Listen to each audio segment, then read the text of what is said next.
more. We're joined now by Pyotr Kurzin, a former UN official and geopolitical expert. Pyotr, great to have you with us on I-24 News today. We are seeing divisions at the UN over even basic measures like securing the Strait of Hormuz. So how are these divisions actually impacting, if at all, the inner workings of NATO? Well, it's always a pleasure. I mean, it is obviously a significant situation for the alliance. It's the most comprehensive security alliance of its nature, 80 years old. And never before have we seen the overall architect, or the one that is the foundation of it, the United States, legitimately threatening to change its relationship. I use that phrasing because it's not as simple as the US just leaves. Any other nation state can activate what's known as Article 13 of the NATO treaty, which it is, after all, it's a treaty, a relationship between multiple nation states. They can activate that and basically say to the US, we will be leaving in 1 year, and then after the procedures have been done, then they're effectively out. For the United States, though, it's different. As one of the core principal members, and it was legislated in US law about 2 years ago, known as the National Defense Authorization Act, that the US president cannot just unilaterally leave NATO. It has to be, given with 2/3 of Congress approval.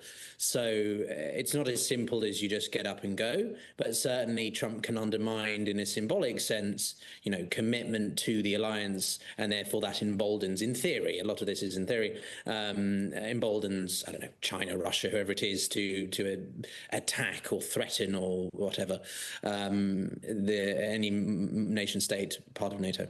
Well, let's talk about that. When it comes to specifically what we're seeing here in the region, how much of this conflict is about Iran, and how much of it is really about the U.S., China, Russia, all testing each other, even if it is indirectly? Well, I mean, there's a theory that some people have posited about this being, part of some grand strategic scheme to take on the Chinese, and therefore to take on the Chinese, you need to remove Venezuela, you need to remove Iran, you need to remove critical parts of China's infrastructure or oil and supply and such. Yes, I can understand that argument, but I think it's a little bit far-fetched for this administration. I think it's clear that Trump's bitten off more than he can chew, and what I'm about to say might not be popular for some people, but this is a war that he chose to undertake, and he at no point, I'm being more subjective here, just to be transparent, at no point did he consult any of the NATO allies, let alone just warn them. So there is no legal obligation for NATO members, rightfully so, to get involved in this. Whether or not you think they should is a different matter, but legally speaking, NATO has Article 4, which is the activation of consultations.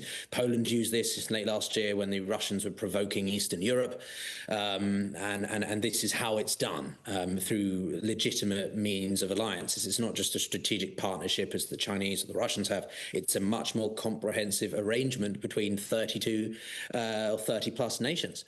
So Trump has voided effectively part of that critical arrangement, and now he's threatening X, Y, and Z because he's not liking the fact that he's not getting what he wants.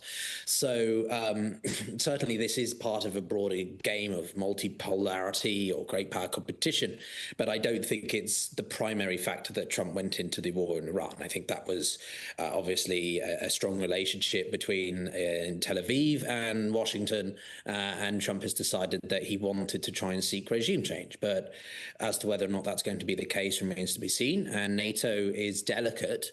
The last point I'd make simply is that just because a NATO member is attacked doesn't mean it automatically activates Article 5. Turkey's had incursions into its airspace from Iran's projectiles, but I find it unlikely Turkey's going to seek NATO to get involved. Turkey's the second largest standing army and a pretty military potent force. As we saw, they didn't activate Article 5 when they invaded Syria in 2019 to create that buffer zone. So I don't think NATO has much relevance in this other than the implications it's going to have for the relationship between the US, Europe, and so on.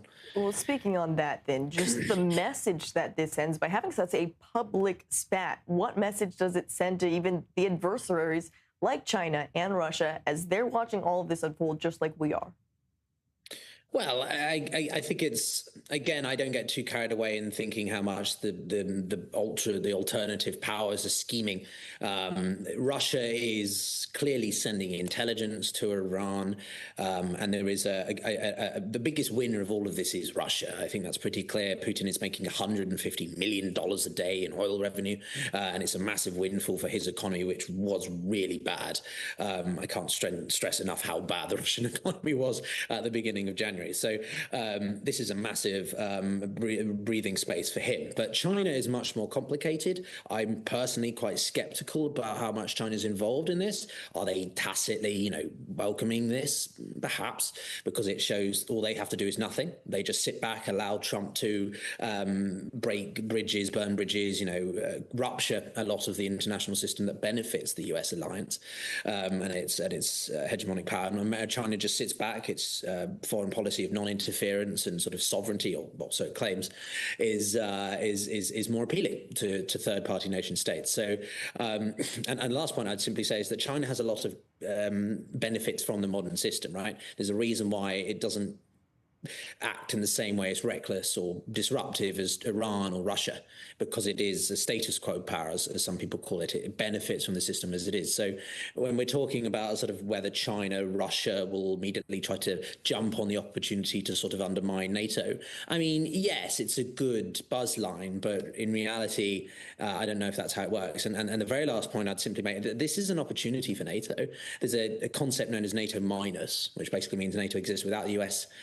And in theory, NATO without the United States would be weaker, but you've still got $400 billion of military expenditure by Europe as a collective. That's nothing to snub at.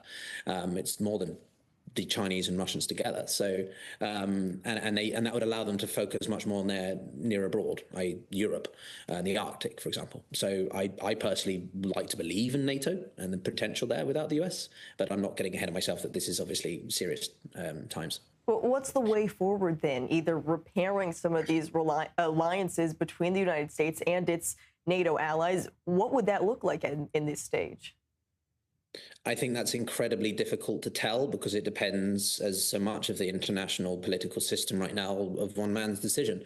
I mean, as I say, Trump doesn't have the legal authority just to disband NATO or withdraw from NATO, but he can effectively completely cut funding or reduce the contributions and presence of the US. And some people have posited the idea of, a new Five Eyes, even the Five Eyes being the Anglo-Saxon states around the world intelligence community, but sort of replace it with a more favourable one like Poland and some other countries that are more on board with Trump's style of foreign policy.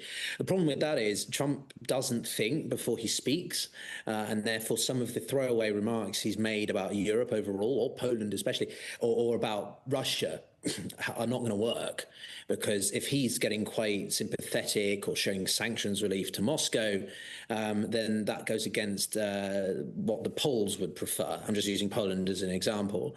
But therefore, even if Trump wanted to go ahead and try to form, I don't know, more bilateral agreements or what's known as mini-lateralism, these smaller, more nimble organizations like AUKUS, for example, in Australia, or the I2U2, the arrangement with the United States, Israel, India, and Arab Emirates, that would still be problematic, because he is aggravating a lot of different countries, not just in Europe. So I don't see, and also he doesn't really believe in alliance building. He doesn't really believe in those systems. He believes in the unilateral power of the United States, and that he can do whatever he wants with that. So I don't think some kind of replacement or alternative is really likely. I just think he'll try to reduce as much as he can in NATO if he does do that, and it's a lot of bluster.